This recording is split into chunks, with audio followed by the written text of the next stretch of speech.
Boa alvorada, período vespertino, noturno ou boa insônia para você que não tem dormido com tanto ataque da direita, extrema direita para falar a verdade, num contexto de governo Lula. Não tá fácil, não é mesmo, meus amigos militantes? Eu sou o Guilherme Prado e a gente vai discutir aqui hoje um tema muito importante: austeridade. O que é austeridade? O que significa o novo teto? A austeridade é um assunto perigoso e a austeridade, quando ela é aplicada dentro de um contexto de um governo de esquerda, o que pode acontecer? Esse é o nosso papo de hoje e vamos trazer aqui alguns intelectuais para discutir, não diretamente, mas citando-os. Vamos falar muito do Mark Blurf e da Nancy Fraser, por exemplo. Vamos lá? Parece frustrado? Sim, talvez um pouco. Não esperava que com menos de 6 meses a gente ia ter uma extrema-direita babando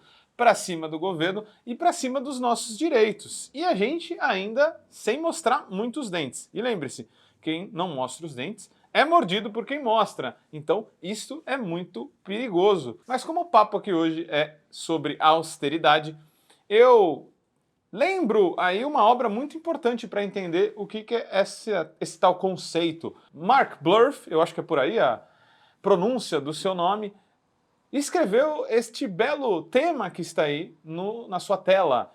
Austeridade, a história de uma ideia perigosa. É um livro que já tem algum tempo, cerca de uma década, e ele foi muito popular, e tanto é que novas edições estão vindo. Essa edição bonita aí que vocês estão vendo por aí, ela é nova e eu adquiri e recomendo muito. Vamos ver o que o Mark diz sobre o que seria a austeridade? Common sense on how to pay for the massive increase in public debt caused by the financial crisis, mostly through the slashing of government services. Bom, voltando aí, você que escuta inglês, mas talvez não entenda tão bem, pois não está vendo a legenda do vídeo, o que o Mark está dizendo é que a austeridade se baseia principalmente nas finanças públicas atuarem contra a população.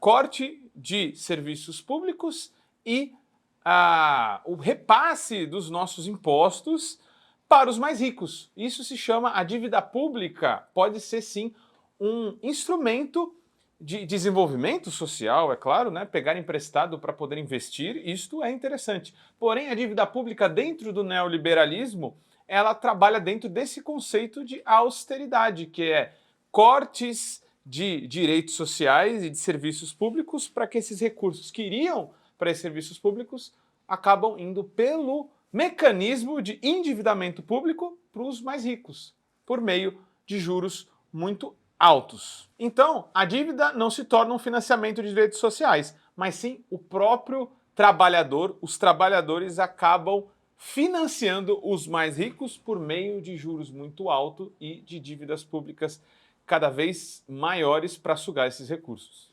It leaves us in a cycle where those at the bottom end of the income distribution pay for those at the top with the same stagnant and skewed incomes that now buy less in a more unequal and unstable economy.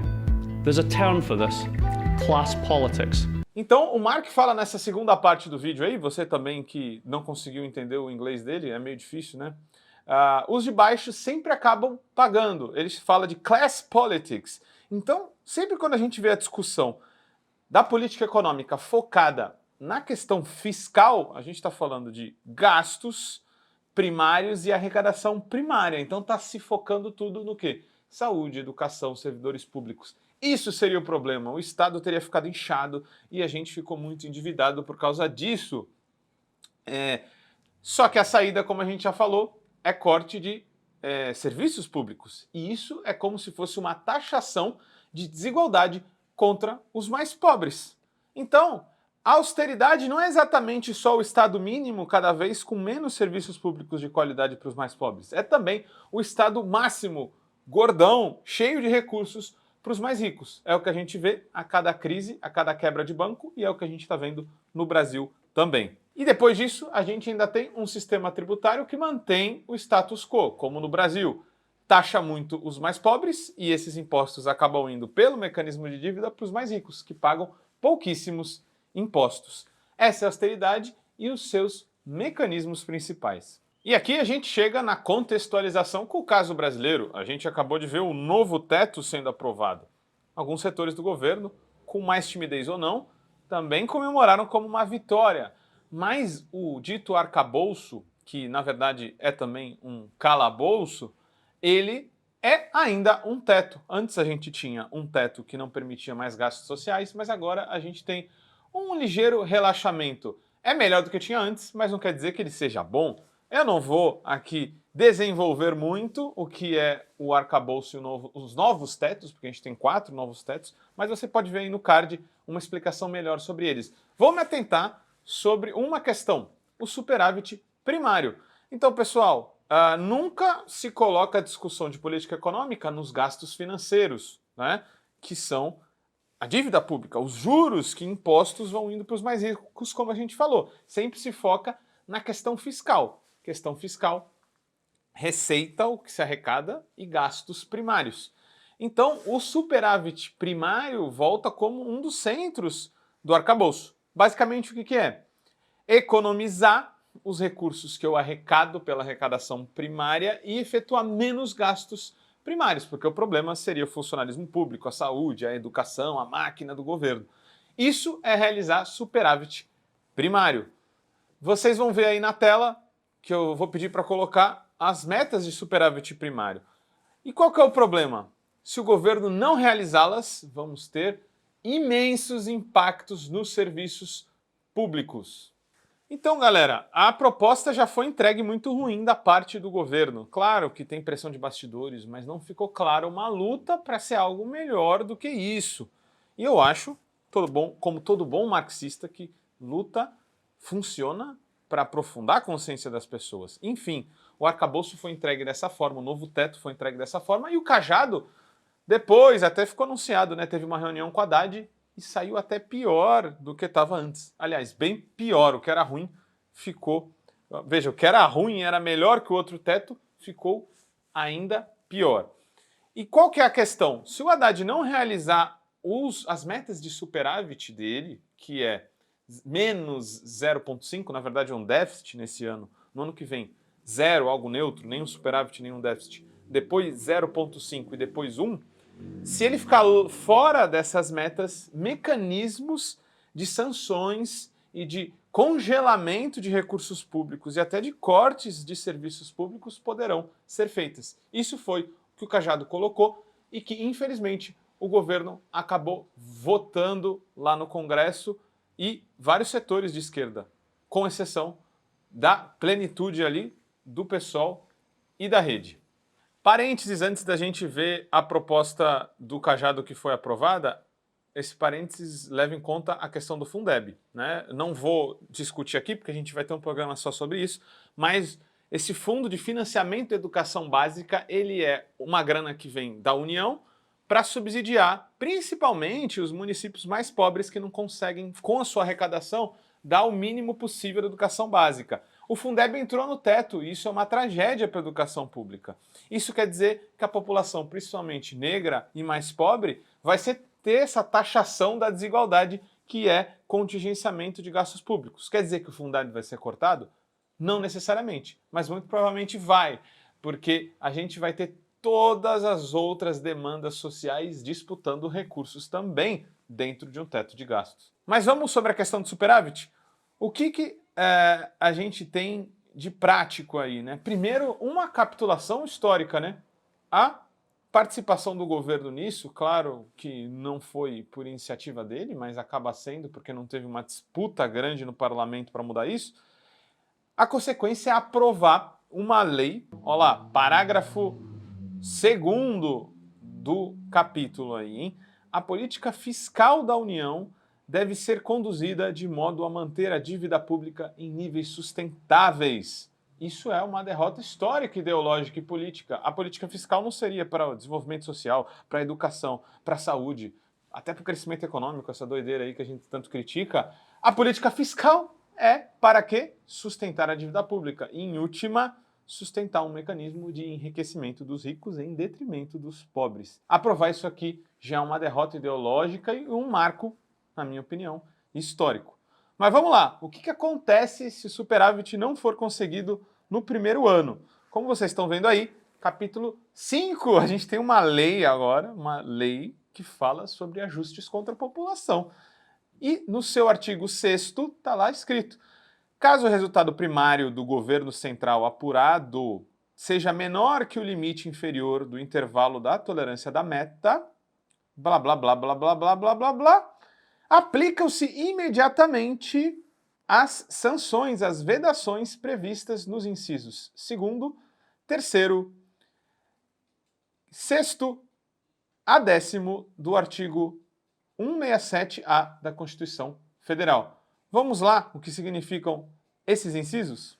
Vamos lá, tá aí na tela, galera, leiam comigo. Então, o governo não realizou a meta fiscal que ele deveria realizar em 2024. 2025, o que vai acontecer? Fica imediatamente aplicado a vedação de, inciso 2, criação de cargo, emprego ou função que implique aumento da despesa. Taxação da desigualdade nos pobres, menos serviços públicos. Inciso 3º, alteração de estrutura de carreira que implique aumento da despesa. Taxação de desigualdade nos servidores públicos, não vão poder ter reestruturação dos cargos, uma categoria que está amassada pelo governo Bolsonaro e pelo Temer com congelamentos de salários. A gente vai agora para o 6º, tá? Só deem uma olhada aí, ó. Criação ou majoração de auxílios, vantagens, bônus, abonos, verbas de representação ou benefícios de qualquer natureza. Aí vamos ligar ele com o 7º inciso. Criação de despesa obrigatória fica vedada. Ou seja, não teremos avanços de direitos sociais no ano posterior que não tiver superávit. Não se pode criar uma renda básica, não se pode criar um novo benefício social, não se pode criar um novo mecanismo de seguridade social para a população. Isso é um grande problema. Não se pode criar um novo investimento ecológico, uma transição em meio à emergência climática. Não se pode criar um novo gasto sistêmico, né? E aí a gente vai para o 8º inciso. Fica vedada a adoção de medida que implique reajuste de despesa obrigatória, como a gente já falou, né? Realçando o anterior. Inciso 9, fica vedada a criação ou expansão de programas e linhas de financiamento. Então, até o BNDES aí fica travado, por exemplo, linhas de financiamento ficam travadas. E o inciso 10º, já está tragédia o bastante, agora vamos pegar aí o lenço e chorar de vez. Concessão ou ampliação, de incentivo ou benefício de natureza tributária. Até mecanismos tributários de impulsionamento da economia ficam vedados. Então, antes de entrar em luto, calma que tudo pode ficar pior.